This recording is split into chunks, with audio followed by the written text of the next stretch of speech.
Di tengah arus modernisasi dan tantangan zaman, 30 pimpinan dan pengurus dayah dari berbagai kecamatan di Kabupaten Bir-En duduk bersama dalam sebuah ruang pelatihan.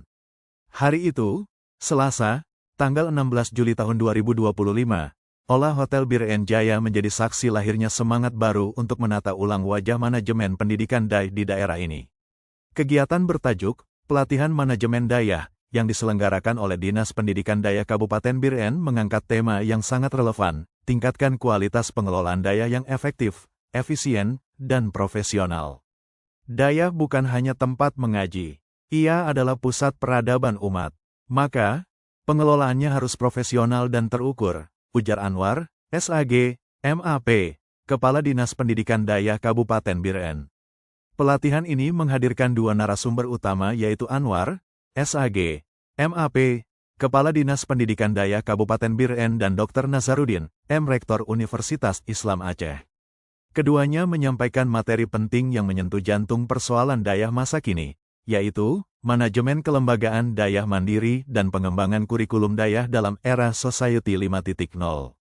Dalam pelatihan ini, peserta diajak mengevaluasi sistem yang sudah berjalan di dayah masing-masing, sekaligus menyusun strategi menuju pengelolaan yang lebih profesional, adaptif, dan mampu menjawab tantangan zaman. Tungku Nasrudin, salah seorang peserta, mengatakan bahwa pelatihan ini membuka banyak wawasan baru. Kami jadi paham bahwa pengelolaan dayah tidak bisa hanya mengandalkan semangat. Harus ada sistem, struktur dan manajemen yang benar, ujarnya.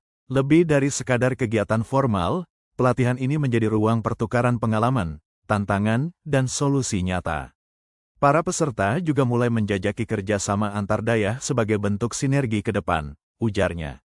Kegiatan ini merupakan bagian dari subkegiatan pembinaan manajemen dayah, yang dananya bersumber dari DPA Dinas Pendidikan Dayah Kabupaten Bir-En tahun anggaran 2025. Tujuannya bukan hanya administratif, tetapi transformasional. Pemerintah daerah berharap agar dari pelatihan ini lahir dayah-dayah yang siap memasuki babak baru, dayah yang tertib administrasi, kuat kelembagaannya, unggul SDM-nya, dan tetap menjunjung tinggi nilai keislaman dan kearifan lokal.